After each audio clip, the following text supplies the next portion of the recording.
Hello అండి. అందరూ ఎలా ఉన్నారు? నేను మీ Swathi. Welcome to our channel Leo cake house. ఈరోజు అయితే నేను ఒక కొత్త రెసిపీతో మీ ముందుకు వచ్చేసాను. అదే బ్రౌనీ అండి.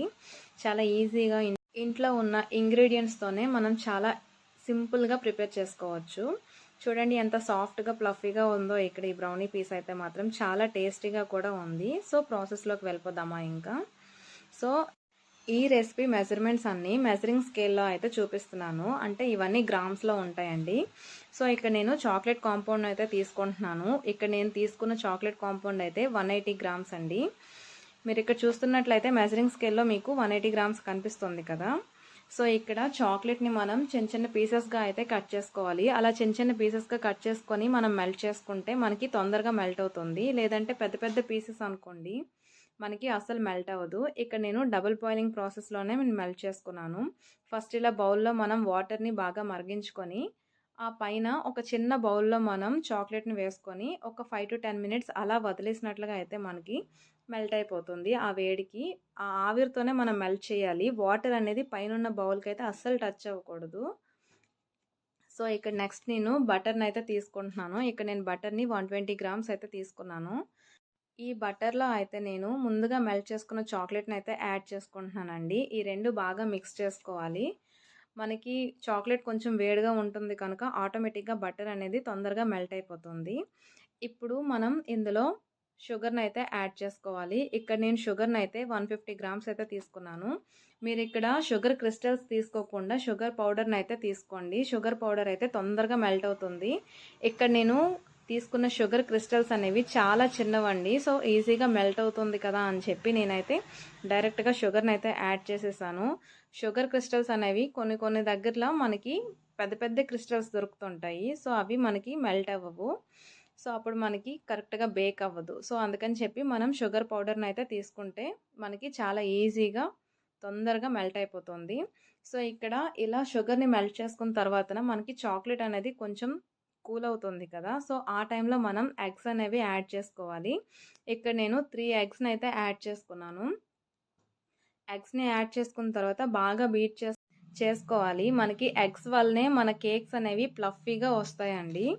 సో ఇక్కడ ఎగ్స్ మనకి ఎంత బాగా బీట్ అయినట్లుగా అయితే మనకి మన కేక్ అనేది అంత ప్లఫీగా వస్తుంది.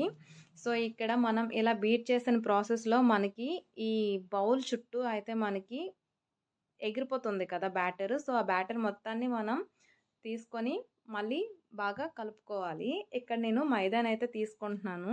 మైదా ఇక్కడ నేను 150 గ్రామ్స్ అయితే తీసుకున్నాను. మనం షుగర్ని ఎంత తీసుకుంటామో అంతే క్వాంటిటీలో మైదాని కూడా తీసుకోవాలండి. అప్పుడే మనకి కరెక్ట్ మెజర్మెంట్ అనేది ఉంటుంది. ఇక్కడ మనం 1 స్పూన్ ఎక్స్ట్రా వేసినా సరే ఏ ఇంగ్రీడియంట్ అయినా సరే మనకి బేకింగ్లో మొత్తం ప్రాసెస్ అంతా చేంజ్ అయిపోతుంది. మనం అనుకున్నట్లయితే మాత్రం మన కేక్ అనేది రాదు. సో ఇక్కడ నేను మైదాలోనే 2 టేబుల్ స్పూన్స్ కోకో పౌడర్ని అయితే యాడ్ చేసుకున్నాను. కోకో పౌడర్ వేసుకున్నట్లుగా అయితే మన బ్రౌనీ అనేది ఇంకా టేస్టీగా ఉంటుంది. సో ఇక్కడ ఈ రెండు బాగా జల్లించుకోవాలి. ఇలా జల్లించుకున్నట్లుగా అయితే మనం మైదాని చాక్లెట్లో మిక్స్ చేసేటప్పుడు లంప్స్ అనేవి ఫామ్ అవ్వకుండా నీట్గా మిక్స్ అయిపోతుంది అనమాట. సో అందుకనే జల్లించుకోవాలి. జల్లించుకోవడానికి మెయిన్ రీజన్ అదే. డైరెక్ట్గా మైదాని వేసేసినట్లుగా అయితే ముద్దలుగా ఫామ్ అయిపోతుంది. అలా ఫామ్ అవ్వకుండా ఉండాలి అంటే మాత్రం మనం కన్ఫామ్గా మైదాని జల్లించుకోవాలి. ఈ బ్రౌనీ అనే కాదండి, మనం ఏ కేక్ని బేక్ చేసుకున్నా సరే మనం మైదాని అయితే మాత్రం కన్ఫామ్గా జల్లించుకోవాలి. సో ఇక్కడ నేను ఎగ్స్ని అయితే యాడ్ చేశాను కనుక ఎగ్ స్మెల్ రాకుండా ఉండడానికి 2 టేబుల్ స్పూన్స్ వెనిలా ఎసెన్స్ని అయితే యాడ్ చేసుకుంటున్నాను. సో ఇక్కడ వాటర్ని కూడా యాడ్ చేసుకున్నాను. ఆ వాటర్ని కూడా గ్రామ్స్లోనే నేను మెజర్ చేశానండి. అది కూడా 80 గ్రామ్స్ వాటర్ని అయితే యాడ్ చేసుకున్నాను. సో ఇక్కడ ఈ వాటర్ని మిక్స్ చేసిన తర్వాత మైదాని అనేది బాగా మిక్స్ చేసుకోవాలి. మైదా ఎక్కడ కూడా మనకి లంప్స్లా ఫామ్ అవ్వకుండా మనం చూసుకోవాలి. అలా అయితేనే మనకి మన బ్రౌనీ అనేది పర్ఫెక్ట్గా బేక్ అవుతుంది.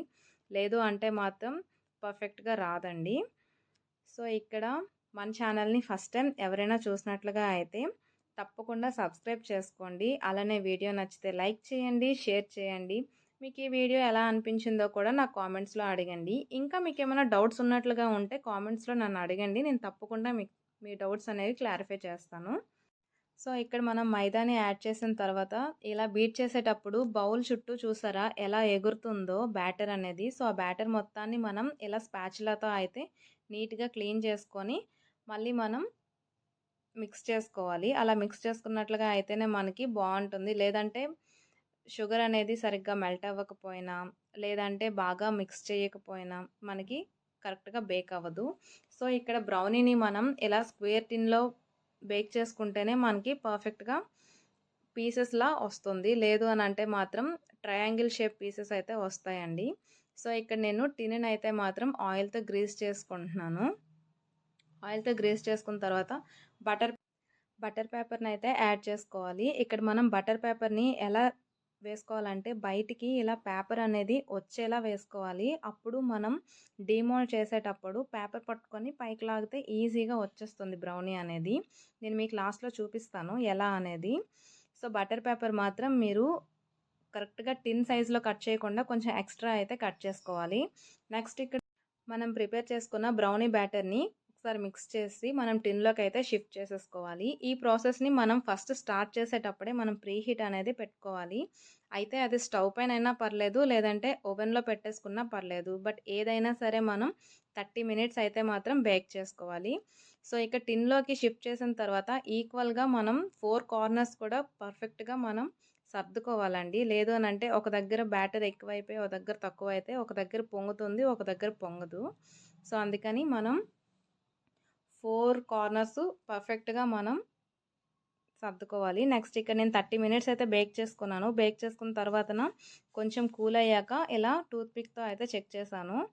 చెక్ చేస్తే మనకి క్లీన్గా టూత్పిక్ వచ్చింది అంటే మాత్రం మనకి పర్ఫెక్ట్గా బేక్ అయిపోయినట్లే. ఇంకొంచెం క్లీన్గా రాలేదు అంటే మాత్రం ఒక 5 to 10 మినిట్స్ మీరు ఎక్స్ట్రా బేక్ చేసుకోవచ్చు.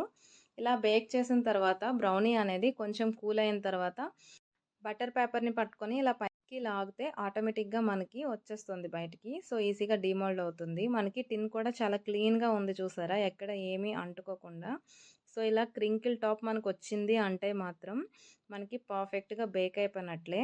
ఇక్కడ నేను కట్ చేస్తున్నట్లు ఇలా పీసెస్ని అయితే కట్ చేసుకొని బ్రౌనీని బాగా ఎంజాయ్ చేయండి. నేను చెప్పిన ఇంగ్రీడియంట్స్ మీరు పర్ఫెక్ట్ మెజర్మెంట్లో తీసుకున్నట్లుగా అయితే మీకు బ్రౌనీ అనేది ఇంతే పర్ఫెక్ట్గా మీకు వచ్చేస్తుంది. చూసారా ఇక్కడ పీస్ అనేది ఎంత సాఫ్ట్గా స్మూత్గా ఫ్లఫీగా ఉందో. సో తినేటప్పుడు కూడా చాలా టేస్టీగా ఉందండి. నేనైతే ఈ బ్రౌనీ అనేది ఇంట్లో కోసమే చేశాను. సో చాలా టేస్టీగా ఉంది.